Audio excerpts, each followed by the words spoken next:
Honestly, one cannot do sufficient justice to the government of Adamawa State under His Excellency Governor Fintiri in a brief session. But a brief overview that I would say I can do based on my personal verification of his journey so far. First of all, look at the constitutional provision of Nigeria.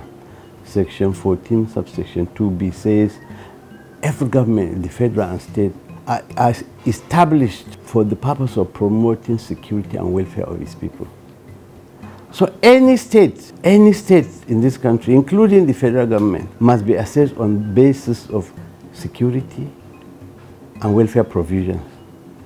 Now, in this context, I would say Governor Fintiri has done excellently well. Security and welfare encompasses education, health, and all the other things that make life easy for the masses. But let me dwell on security. I can tell you, and this is verifiable, that today Adamawa State is one of the few most peaceful states in this country, based on the good works of the governor. Before now, even when I was in government, we have had to battle the issue of insecurity and terrorism. But as God would have it, the intervention in several areas in terms of supporting the security architecture, security agencies, providing for their needs and logistics has set Adamawa State apart from other states today. It has been said in many places, frankly, I will not say this because it is Amadou Umar Fintiri, my brother, but it has been said that Adamawa is among the few most peaceful states in the country. Now, in education, wonderfully well.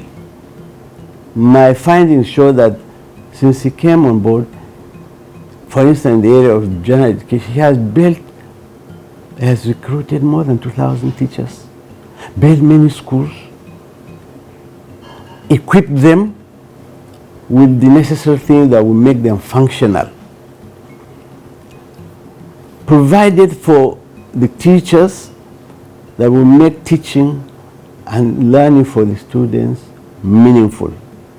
One can go on and on, but because of time, I will gravitate to health.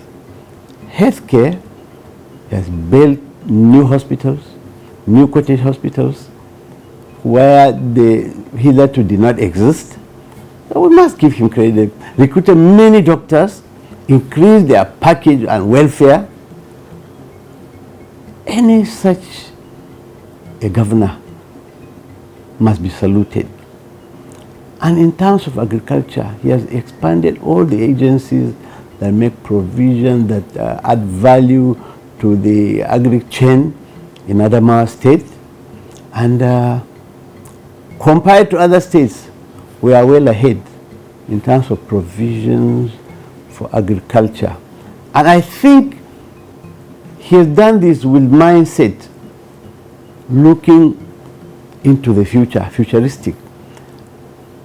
In another 2 decades or so, Nigeria will hit a population of 400, slightly above 400 million people.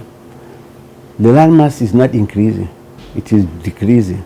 With this number of people, how are you going to find something for them to do, to eat? So the emphasis he has placed on agriculture is salutary and most welcome.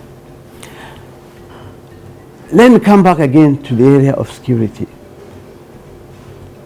Now, before now, I was one of the critics of Amadou Umar Fintiri. I said, why did he have to spend so much on urban development, building infrastructure in the capital of Yola? I am telling you, with benefit of hindsight and wisdom, I've come to terms with what he's doing. It is the best thing. People who criticize you and say, how can you build overhead bridges and all that in areas? These people must be lamenting in ignorance. Go to Dubai. The number of bridges in Dubai, and it is this kind of infrastructure. Let me demonstrate this way. Few friends of mine who have not visited Yola and those who have visited Yola for the first time have told me, and I'm telling you in all honesty, that they have stepped into Yola. The first impression they had was whether, compared to some small countries around us, Yola looks better than some capitals of certain countries because of the infrastructure in Yola. You see, there is what we call the concept of first impression. When somebody lands in your state capital or your country, he would have positive or negative conclusions, impression about your country or your state. And you see, that will impact on his decision to come and invest or not invest. Anybody that steps in Yola will tell you, wow, it's psychological. This is the place to come and invest because of what the governor has done. So I salute him. And in fact, by doing what he has done, he has saved us from, in the next 30 years, we will have nothing to do in terms of provision of urban development. There are so many areas that one can talk about, but I think these few will go a long way to demonstrate that Governor Fintiri has done exceedingly well. He should be commended and be encouraged to do more. I've also discovered as a fact that he has intervened in the provision of payment of WAEC fees and NECO. Not many people are doing this today. So I salute him for that. Now, these modern schools, I beg Governor Fintiri, turn them into skills acquisition centers and centers of entrepreneurship.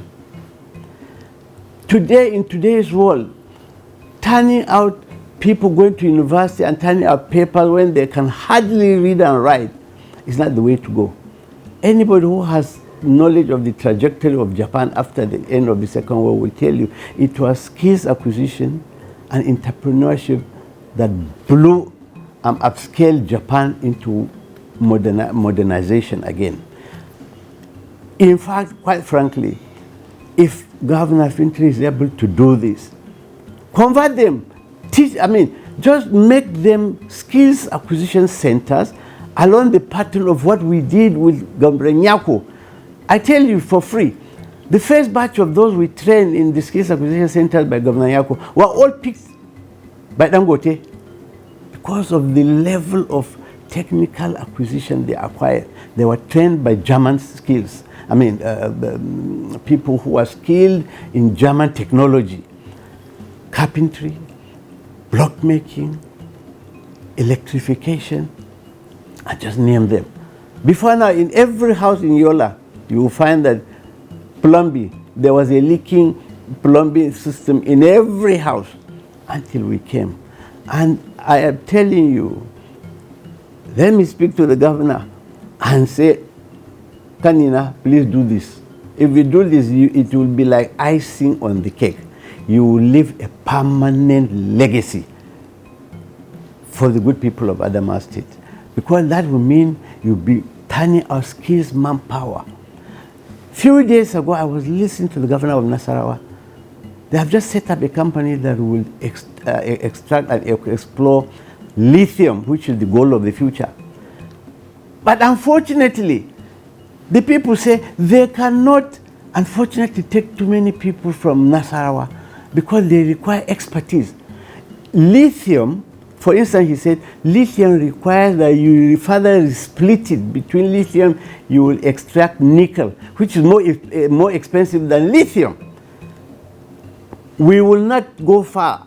We will not get result from all that God has given us unless we train and give preference to skills acquisition and entrepreneurship. I tell Governor Fintiri, this is the roadmap to go. And I'm happy that he has vision and he's thinking of settling model schools. What he should do in this model school, believe me, is to follow the track of what the Japanese did at the end of the Second World War. Generations yet unborn will record him in history. A visionary leader will take counsel, will take advice. But you see, that is what exactly Governor Fintri has been doing. If anybody has anything to add to this journey, come forward. Nobody is an island. I don't think Governor Fintri claims that he is Mr. Know-All. No, nobody knows all, you see. But understand that he contested election on the basis of a program he railed out, as other gubernatorial candidates also railed out their program. He's sticking to it. One thing I will not forget is his salutary observance of due process. Today we have seamless unity and trinity between the executive, the legislature, and the judiciary. That is a credit to him. And what is more, you see, reasonable advice which comes to him, I believe he will listen to them. Let me also salute him for being a disciplinarian. He has received award from my investigation. He has received award for standing by budgetary provisions. He follows the budget every day, hook, line, and sinker.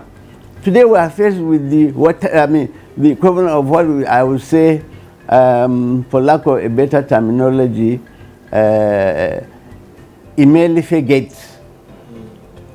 The Imelife Gate was a product of somebody going outside the law to do what he has not been authorized to do by law. But here is a governor that sticks to the budget as passed by the House of Assembly.